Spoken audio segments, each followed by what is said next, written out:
we had the chance to head down to Singapore for an in-person meeting with the cast and creators of Prime Video's The Rings of Power. Check out our conversation with Celebrimbor and Sauron, Charles Edwards and Charlie Vickers. Gentlemen, this is an absolute pleasure. Congratulations on the show. It is fantastic. I loved season 1, and season 2 just has me jittery. It's great. Where are you up to in season 2? I know I finished it. You finished wow. it? They gave us all 8 episodes, and I binged it over the last 2 days. Well, you've seen a lot more than us. Oh, really? Wow. Yeah. Well, I want to start by saying that the both of you have this absolutely fantastic teenage Sweet Valley High Gossip Girl dynamic going on, because half of the time, that's the first time. It's you going, tell me, and you going, oh, I really shouldn't. And it's great. I love it. But Charles, I was wondering if you could speak to Celebrimbor, and is that, I couldn't work out if it was insecurity and the need for validation, or that he just really wants to make these rings. It's all of those things, Right. and lots of other things too. And it becomes thing upon thing upon thing as he muddles with my head more and more and more. And as you've seen, it ends how it ends. But you're right. It's a mixture of all those things. It's primarily validation. I think in season 1 he's looking for validation. Yeah, like everyone's calling him great, but he Yeah, it doesn't buy believe it. It's like an actor who still feels he's got one more great role in him, and everyone's saying how wonderful he is. No, I'm not. I've got to do that one last role. Yeah. It's like that, and even that will never satisfy him. Probably. Yeah. He's that just kind of chasing his tail.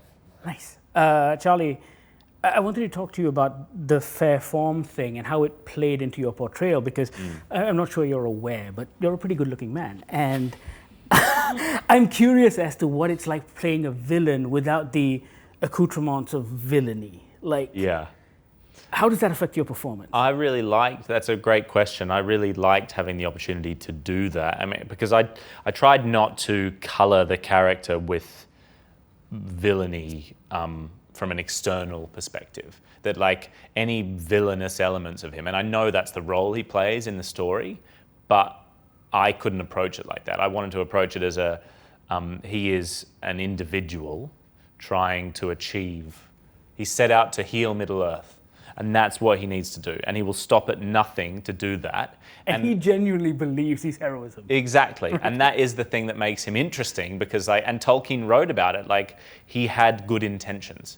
And I think that, the good intentions just start to become eroded as time goes on, as more and more people get in the way. And Yeah, exactly. You just have like annoying little bastards all the time. Sometimes there's collateral damage, is what I'm going to say. It's like, I'm the Dark Lord. Why can't you just do as I say? Yeah, exactly. That's basically it. Yeah.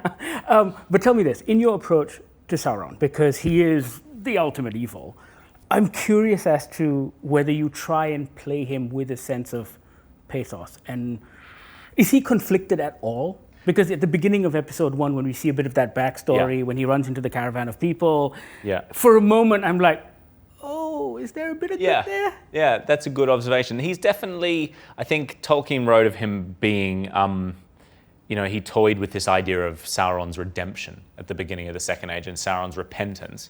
And I think it's ambiguous. I like to leave it ambiguous, but there is definitely a part of him that has toyed with the idea, whether it's genuine or not, or whether it's just to try and achieve his goals, for sure. And I think the idea of the pathos of the character is interesting. I think it's much more interesting than him just being a villain, for villain's sake. But there is the internal conflict. We were chatting about this yesterday, but I think that's what makes characters captivating on the screen, and whether the conflict comes from like an external obstacle or an internal one makes for more interesting viewing. Oh, no, yeah. Charles, you guys get to do something fun, which is, it's a bit of a two-handed play for most of the season. Did that change your approach? Because the scale of this thing is epic and huge, historically speaking, but then you have the both of you on this stage almost, doing your thing. Yeah. Did that change the performance in any way? Because you're not out there riding horses and killing things. I think what's really nice, it was really nice to know that while we were doing that, all that would be happening. Right.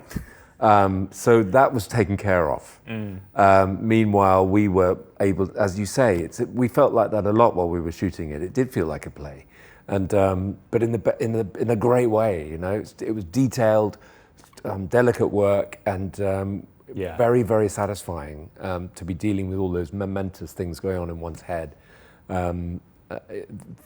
Parts like that and storylines like that are always a great challenge and a great opportunity. And you got to play on what I imagine is an incredible practical set. Or Amazing. was it green screen or no? It was Nothing. It was all practical, no green screen. It only goes green screen when I go out onto the balcony. right. And then you see the city.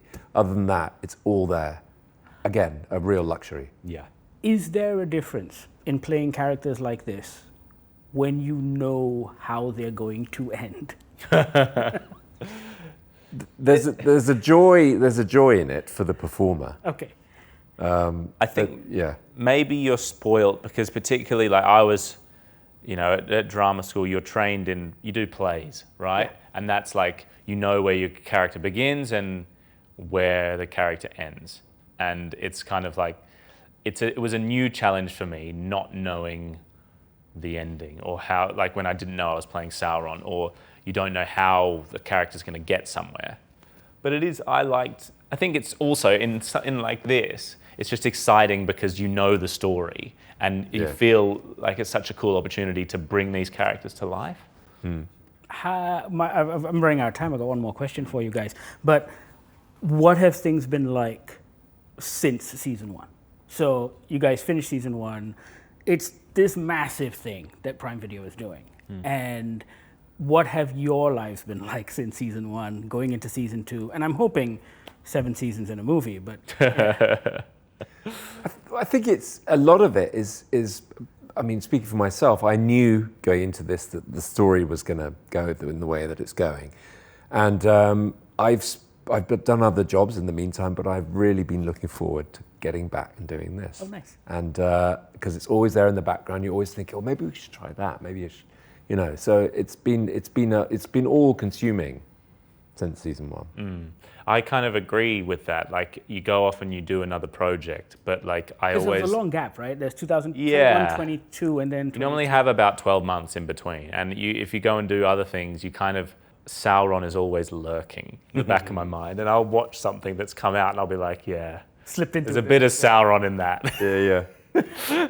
Ah, very good. Gentlemen, thank you so much. This has been an absolute pleasure. And congratulations once again. I was just telling Charlotte and Cynthia, I'm watching every episode and my hair is standing. Oh, nice. And it's hard to maintain that for like an hour at a time, but it's really cool. I'm just very excited. I'm a huge Lord of the Rings fan, so that's why. Oh, good. Thank you very much. Thank you so much, guys. Cheers, man. All the best. Congratulations. Bye-bye.